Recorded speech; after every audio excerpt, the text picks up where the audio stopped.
አዋቂ ምናምን የሆነው ስለ ፍቅር ሲሉ ክብራቸውን ትተው እግዚአብሔር ይማረን እግዚአብሔር ይማረን።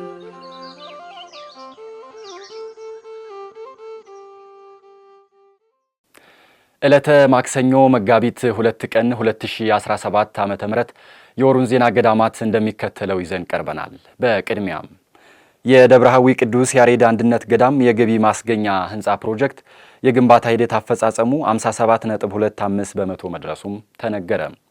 የህንጻ ፕሮጀክቱ ተሰርቶ መጠናቀቅ የገዳሙን ዘርፈ ብዙ ችግሮች እንደሚቀርፍልን መነኮሳቱ በተስፋ እየጠበቅን ነው በማለት የገዳሙ አበምኔት አባ ገብረስላሴ ወልደ ያሬድ ተናግረዋል። መስፍን ጥበቡ ተጨማሪ አለው።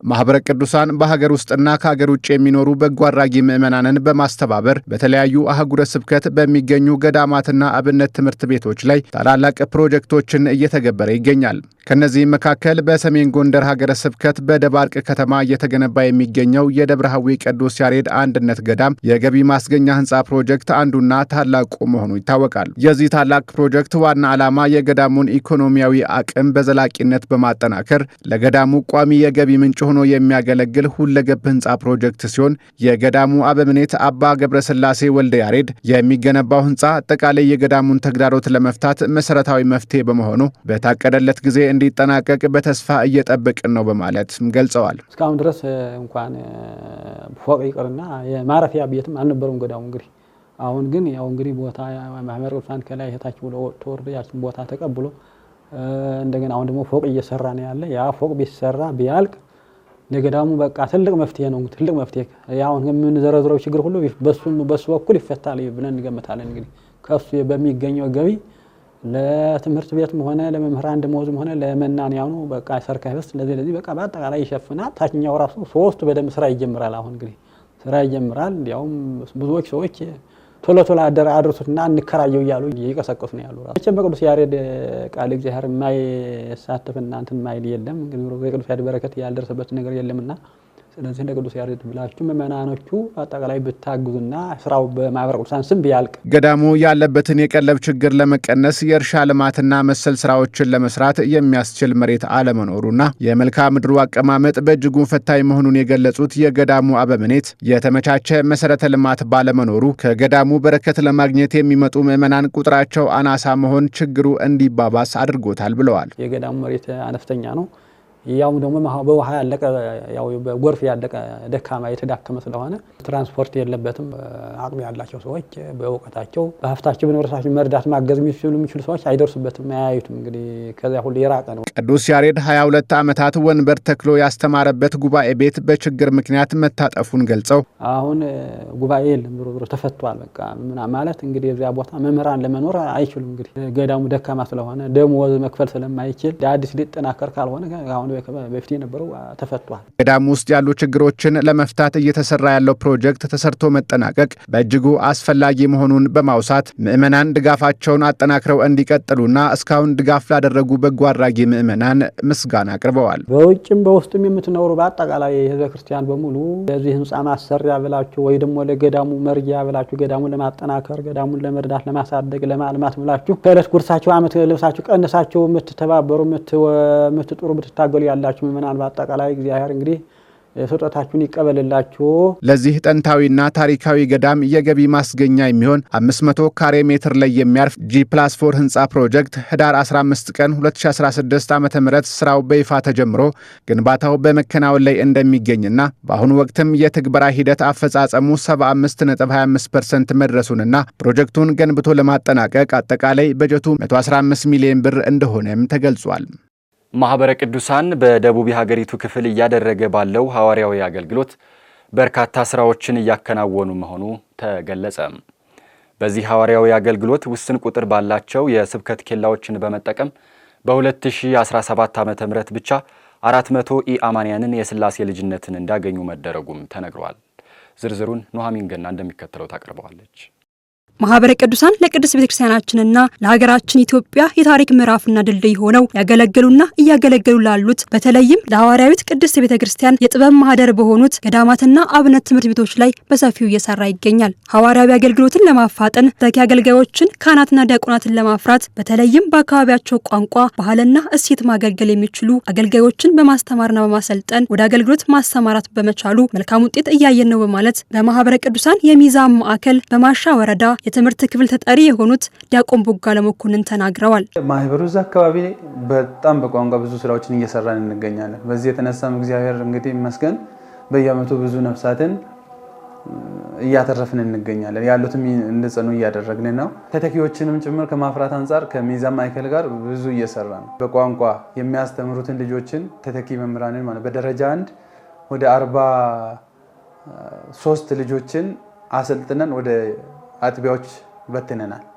አሁን የነሱ ስራ ዘንድሮ በጣም ፍሬ አፍርቷል። ወደ 400 የሚሆኑ ምዕመናንን ዘንድሮ የስላሴን ልጅነት እንዲያገኙ ከሌላ ቤተ እምነት መጥቷል። ማህበሩ በወረዳ ማዕከሉ ላይ በሰራቸው 4 የስብከት ኬላዎች አማካኝነት በርካታ ቁጥር ያላቸው ምዕመናን ወደ ስላሴ ልጅነት እየተመለሱ ነው ያሉት ዲያቆን ቦጋለ መኮንን አክለውም የተሰሩ የስብከት ኬላዎችን ወደ ቤተክርስቲያን ማሳደግና ጨማሪ የስብከት ኬላዎችን መስራት ከተቻለ ብዙ ስራዎችን መስራት እንደሚቻል ገልጸዋል። በዚህ 2 ዓመት በወረዳ ማዕከላችን ስር ወደ 4 ስብከት ኬላዎችን ጀምረናል። ስብከት ኬላዎችን ወደ ቤተክርስቲያን ብናሳድግ ስብከት ኬላ በሌለበት ቦታ ላይ ብንተክል ቤተክርስቲያን በአካባቢያቸው ብትኖር አገልጋይ ቢኖር እርግጠኛ ነን በአጭር ዓመት ውስጥ የኛን ህዝቦች ብዙዎችን መመለስ እንችላለን። አገልግሎቱን የበለጠ ለማስፋፋትና በእኛ አካባቢ አብነት ትምህርት ቤቶችን ማቋቋምና ማጠናከር ትኩረት ሊሰጠው የሚገባ ጉዳይ እንደሆነም ጠቁመዋል። 1-2-3 ቦታ ላይ የአብነት ትምህርት ቤቶችን ብናጠናክር አንዱ ችግራችን ይፈታል ብዬ አስባለሁ። የካህንንም ስራ የዲያቆንንም የስብከተ ወንጌልንም መስራት አንዳንዴ ያቅተናል። እንደ አንዳንዴ የተወሰኑ አባቶችን ድጋፍ አድርገን ያን የዲያቆናቶችን ወደ ክህነት ወደ ተሻለ የሚያድጉበትን እዛ አካባቢ ከኛ ጋር ዋናው ማዕከሉ ተነጋግሮ ድጋፍ የሚያስፈልጋቸውን ድጋፍ ሰጠን የአብነት ትምህርት ቤቶችን ብናጠናክር ይህን መሰል አገልግሎት ለማስቀጠልና ተተኪ አገልጋዮችን ለማፍራት በትኩረት መስራት እንደሚያስፈልግ የሁሉም ድጋፍ እንደሚሻ ተናግረዋል። ሩቅ የሆኑ ማንደርስባቸው ቦታዎች አሉ። አሁን 3-4 ሰዓት በእግር የሚፈጁ ይህን ሄደ መድረስ አትችልም። ከሌሎች ገዳማቶች ጋር በመናበብም ቢሆን ከዛ አካባቢ ማምጥቶ ማስተማር የሚቻልበት ነገሮች ቢኖር የተሻለ ይሆናል። ከዚህ በፊት ማህበሩ የሰራቸው ጥሩ ስራዎች ስላሉ ማለት ነው። የደብረ በረከት አቡነ ተክለ ሃይማኖት የእናቶች ገዳም በጠረፋማ መርሃ ግብር ተማሪዎችን ተቀብሎ ማስተማር ጀመረ። በሸካ ቤንቺ ሸኮና ምዕራብ ኦሞ ሀገረ ስብከት በደብረ በረከት አቡነ ተክለ ሃይማኖት የእናቶች ገዳም ከየወረዳው የተውጣጡ 24 የሚሆኑ ደቀ መዛሙርትን ተቀብሎ ማስተማር መጀመሩና ተማሪዎቹ አማርኛን ጨምሮ 7 ቋንቋዎች መናገር የሚችሉ መሆናቸውም ተገልጿል። ቤተ ማርያም ተምትሜ ማህበረ ቅዱሳን የአገልጋይ እጥረት ባለባቸው አካባቢዎች የአገልጋይ እጥረትን ለመቅረፍ በተለይም ምዕመናን በአካባቢያቸው ቋንቋ ይገለገሉ ዘንድ ማህበሩ በጠረፋማ መርሃ ግብር ላይ በትኩረት እየሰራ ይገኛል። በዚህ መሰረት መርሃ ግብሩ በ2 ሀገረ ስብከቶች ከሚገኙ ከየወረዳ ቤተ ክህነቱ የተውጣጡ ተማሪዎችን የካቲት 24 ቀን 2017 ዓ.ም ተቀብሎ ለ4 ወራት የትምህርት የቆይታ ጊዜ በሚሆን መልኩ አገልግሎቱን በደብረ በረከት አቡነ ተክለ ሃይማኖት የእናቶች ገዳም መጀመሩ ተነግሯል። ተማሪ የተቀበልንበት የ4 ወሩ ነው። አጭር ጊዜ ውስጥ የክህነቱን ትምህርትና የቤተክርስቲያን አገልግሎትን ትምህርትና የስብከተ ወንጌልን የሚማሩበት ነው።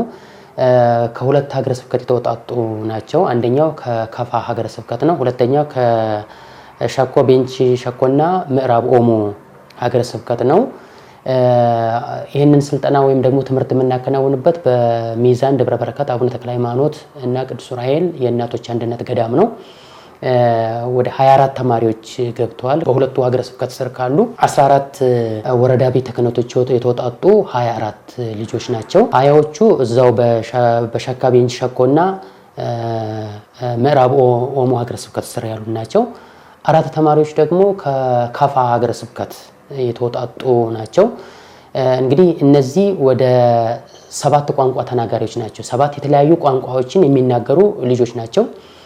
እስካሁን በአገልግሎት ላይ የቆዩ ናቸው። ትምህርታቸውን ለማሳደግ ነው። እንግዲህ በዲቁና እያገለገሉ ያሉ ለቅስና የሚበቁ አሉ።